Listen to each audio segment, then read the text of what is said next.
कश्मीर का नाम लेते ही सबसे पहले क्या आता है दिमाग में? कश्मीर की खूबसूरत वादियाँ, कश्मीरी पंडित, नरसंहार या पलायन।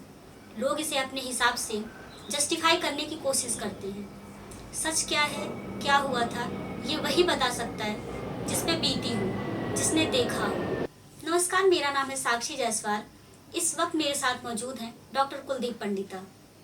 वो डॉक्टर कुलदीप जो अपना घर कश्मीर में छोड़ आए हैं। आइए जानते हैं कश्मीर की कहानी डॉक्टर पंडिता की जुबानी। मेरा नाम तो कुलदीप पंडिता है। मैं जम्मू कश्मीर का निवासी हूँ और बेसिकली कश्मीर से हूँ। जैसे कि आपको भी पता है कि मूल निवासी कश्मीरी पंडित हैं वहाँ के। अब हम लोग तो जम्मू में सेटल हो गए हैं। मैं हायर एजुकेशन डिपार्टमेंट में एक प्रोफेसर रहा हूँ और बाद में कॉलेज का प्रिंसिपल बन के रिटायर हो गया। सर, कहाँ घर था आपका कश्मीर में? कश्मीर में मेरे ओरिजिन जो है वेरीनाग एक जगह है जो कि बड़ी एक फेमस आपने जगह सुनी भी होगी टूरिस्ट पॉइंट ऑफ व्यू। तो वेरीनाग के पास जहाँ से सोर्स ऑफ झेलम जो है वितस्ता जिसको हम बोलते हैं वो बिल्कुल हमारे गांव के नज़दीक से निकलती है। तो मेरे रूट्स जो हैं बेसिकली गांव से हैं। पढ़ा लिखा मैं शहर से हूँ लेकिन ओरिजिन जो है वहाँ से हमारा था। सर, अपने बचपन से जुड़ी यादें कुछ बताइए। बचपन से जुड़ी यादें ये हैं कि मोस्टली तो श्रीनगर में पढ़ा हूँ मैं, लेकिन अक्सर गांव की याद आती थी और छुट्टियों में अपना समय व्यतीत करने के लिए अपने पेरेंट्स के साथ, कभी पेरेंट्स के बिना, तो अपने प्राचीन गांव में चले जाते थे। वहाँ गांव की सुंदरता, गांव की सभ्यता, गांव की साधारणता, बर्फीला पानी, नल के नलकों का कोई रिवाज नहीं था तब, चिनार के बड़े बड़े पेड़ और जिंदगी बिल्कुल आसान और साधारण होती थी। No complication. अचानक क्या हुआ सर जो सब कुछ इतना कॉम्प्लिकेटेड हो गया? नहीं, वक्त के साथ हर चीज़ बदलना एक प्राकृतिक नियम है। अगर हम भी वक्त के साथ ना बदलना तो एक इट्स ए नेचुरल फिनोमेना। पर सर, ये बदलाव नेचुरल तो नहीं था। अच्छा, हमारी जन्मभूमि है, मातृभूमि है, उसकी यादें हमारे जड़ों में जो है, हमारे दिल में वैसी बसी हैं जैसे वहाँ से हम छोड़ के आए थे। सर, जो कश्मीर फाइल्स मूवी आई है, इसमें कितनी सच्चाई दिखाई दी है? देखिए, मूवीज़ की बात जो है, अब मैं सच्चाई और उसकी बात उस पर इतना इलेबरेट तो नहीं करी है, लेकिन पलायन बेस्ड ऑन दैट ही हुआ। जब किलिंग्स हो गई, ये हो गई, वो जो है वो हमारी कम्युनिटी जो है बेसिकली जो है इंटेलेक्चुअल कम्युनिटी है, पढ़े लिखे लोग हैं। हम लोग व्यापार में नहीं थे इतने, अब तो हम हर जगह फैल गए हैं, लेकिन बेसिकली पढ़े लिखे नौकरी पेशा लोग थे और अमन पसंद लोग थे। हमारी कम्युनिटी अमन पसंद लोग। तो जब हालात घाटी में खराब होने लगे, उसके बाद इक्का दुक्का मारना शुरू हो गया, तो उसके बाद कम्युनिटी के पास कोई और चारा नहीं था कि वहाँ से चले जाने के लिए, टू सेफगार्ड अपने आप को और अपने परिवार को सेफगार्ड करने के लिए। और सबसे पहले वहाँ से निकल के जब वहाँ से पलायन हो गया तो जम्मू में ही सेटलमेंट, क्योंकि जम्मू के लोगों ने हमारे लिए खुले दिल से बड़ा आवभगत करके हमें एक्सेप्ट किया। उसके बाद विद पैसेज ऑफ टाइम तो सारे भारतवर्ष में हम चले गए, लेकिन ये है कि कश्मीर की वो यादें जो हैं, क्योंकि हमारी जन्मभूमि है, मातृभूमि है, उसकी यादें हमारे जड़ों में जो है, हमारे दिल में वैसी बसी हैं जैसे वहाँ से हम छोड़ के आए थे।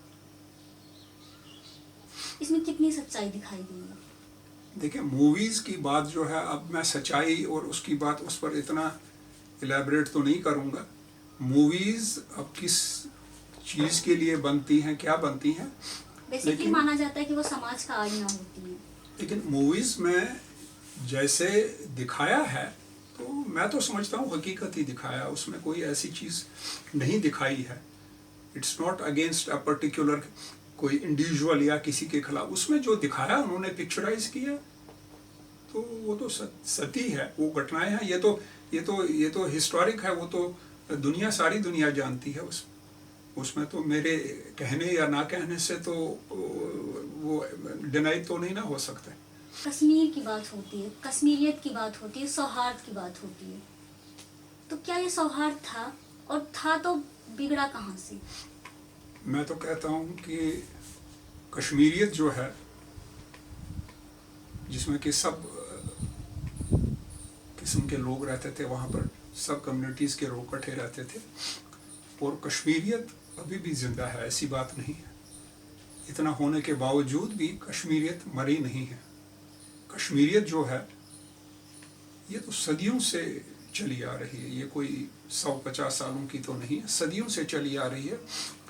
और एक भाईचारा जो बिटवीन पीपल रहा है, और वो भाईचारा मैं तो समझता हूँ पर्सनल लेवल पर अभी भी वो भाईचारा कायम है। ऐसी बात नहीं है कि उन लोगों के साथ या किसी के साथ कोई दूसरी नज़र से कोई देख ले। मैं आपको इस विषय में ऐसी बात बताता हूँ कि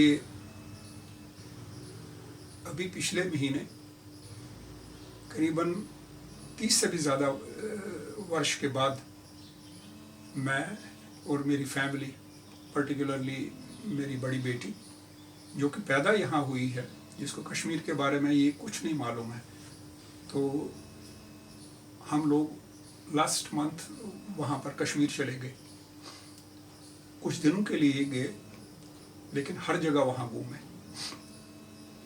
तो हमें तो कोई वहाँ ऐसा नहीं लगा कि इतना है कि हमारा अपना घर था, हम यहाँ के रहने वाले थे, तो अब हम वहाँ पर कुछ दिनों के लिए घूमने के लिए गए। लेकिन वो भाईचारा, वो प्यार, वो मोहब्बत, वो एक्सेप्टेंस, वो बातचीत सबसे वैसे ही लगी, कोई फर्क नहीं लगा उसमें, कोई भेदभाव नहीं लगा। बल्कि हमें तो लोगों ने गले लगा के जो है ऐसा रिसेप्शन दिया वहाँ पर, जहाँ जहाँ भी हम गए, जिन जिन लोगों से मिले। वेरीड जगह पर मुगल गार्डन्स गए, सोनामर्ग गए, पहलगाम गए, मटन गए, डल लेक में घूमे, शंकराचार्य गए, तो लोगों से काफ़ी बातचीत हुई। इस विषय पर कोई बात नहीं किसी ने की, ना हमने की, उन्होंने ये नहीं कहा, लेकिन फीलिंग उनको भी थी कि ये लोग, इन लोगों के बिना जो है अच्छा नहीं लगता वहाँ पर। तो मतलब मैं कहूँगा कि काफ़ी अच्छा वेलकम किया उन्होंने, जिन जिन के साथ बात हुई। कोई ऐसा नहीं लगा कि हमें उन्होंने किसी दूसरी नज़र से देखा, भाई ये लोग आए।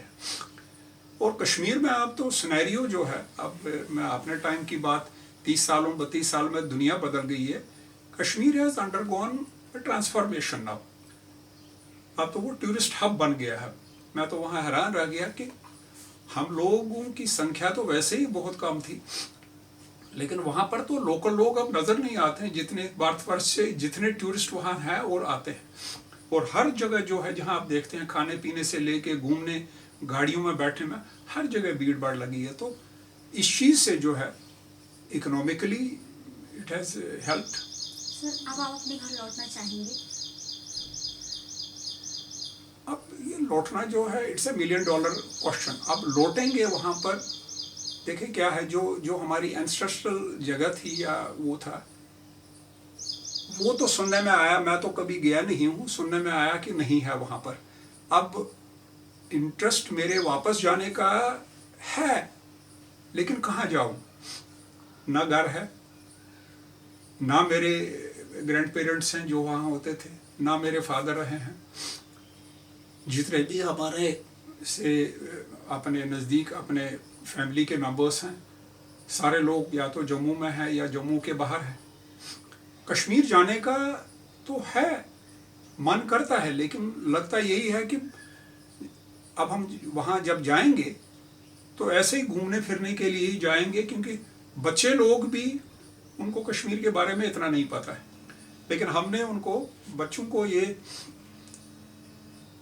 तालीम, एजुकेशन दी है अपने बारे में, लैंग्वेज के बारे में, कल्चरल जो है उनको सब कुछ पता है। लैंग्वेज हमने उनको नहीं छोड़ी है, खाने पीने का नहीं है, लेकिन चूंकि वो कश्मीर में पैदा नहीं हुए हैं, वो पले नहीं हैं, वो इतना नहीं अंडरस्टैंड कर सकते हैं जितना मैं तो पला हूँ वहाँ, मुझे तो कश्मीर का हर एक चीज़ पता है। अब मेरे बच्चे को क्या पता है भाई वहाँ क्या होता था तब, मैं तो आज के और तब के टाइम में सी चेंज देख चुका हूँ वहाँ पर। कितना बदलाव हुआ सर इतने सालों में वहाँ? बदलाव हर तरफ से डेवलपमेंट हुआ है, ट्रैफिक इतनी बड़ी है, बिल्डिंग्स बड़ी हैं, रोड इंफ्रास्ट्रक्चर काफ़ी हुआ है, तो उस चीज़ में मैंने देखा काफ़ी बदलाव है। क्योंकि जितने दिनों में हम आगे पीछे घूमे, हाईवे बने हैं, हाईवे से जो मान लीजिए हम श्रीनगर से अपने गांव की तरफ जाते थे, जो पुराने टूटे फूटे रास्ते होते थे जिन पर कभी बस चलती थी 2 घंटे 2.5 घंटे लेती थी, अब तो वो हाईवे में तब्दील हो गया। मेरे लिए भी बड़ा मुश्किल हो गया कि उन रास्तों को पहचानना। बहुत बड़े बड़े मकान बने हैं। So this is the transformation, जैसे कहा, चेंजेस तो बहुत आई हैं। वैसे श्रीनगर सिटी में भी टूरिस्ट स्पॉट्स हैं, पार्कें तो वही हैं, मुगल गार्डन वही हैं, सिर्फ अब ये है कि मुगल गार्डन में एंटर करने के लिए अब कॉमर्शलाइज हो गया, अब टिकट्स लग गए हैं जी, पर हेड जी आपको टिकट देना है 24 रुपीज़, बच्चे का 12 रुपये। जब हम छोटे थे बाग वही है, फूल वही है, हम तो तब कोई टिकट नहीं देते थे। ये अब डिमांड ऑफ द डे है, इसमें तो हम कुछ नहीं कर सकते। बाकी लौटने की इच्छा किसकी नहीं होती, अपने घर लौटने की इच्छा है। अब हमारे लोग जो हैं वहाँ पर जिनको प्राइम मिनिस्टर्स पैकेज में जॉब मिली है, तो वो लोग पैकेज में वहाँ पर उनके लिए government has provided adequate accommodation, और अपने अपने डिस्ट्रिक्ट हेड क्वार्टर्स में तो लोग वहाँ पे अंडर पैकेज फार्मूला में, पीएम पैकेज में चले गए हैं और नौकरी वहाँ करते हैं, रहते हैं। हमसे भी वहाँ कुछ लोग मिले, और एक ग्रुप के साथ हम माता खीर बुआने के गए थे, तो वहाँ पर कुछ लोग रह रहे हैं, उनके साथ बातचीत हुई। ओवरऑल ठीक ही है, अच्छा ही लगा। मतलब मैं तो ये कहूँगा कि मैं इतने सालों के बाद जाने के बाद अच्छा ही लगा, खुशी हो गए हम देखे। अपनी मातृभूमि को भूल नहीं सकते। अब तक हमने जाना था कश्मीर में आतंकवाद के बारे में, सीमा विवाद के बारे में। आज हमने जाना वहाँ हो रहे डेवलपमेंट के बारे में। Thank you. बहुत धन्यवाद आपका साक्षी जी, मैं बहुत खुश हूँ। ये मुझे आपने एक मौका दे दिया आपसे ये बात करने का और दिल की बात बाहर लाने के लिए। बहुत बहुत धन्यवाद आपका।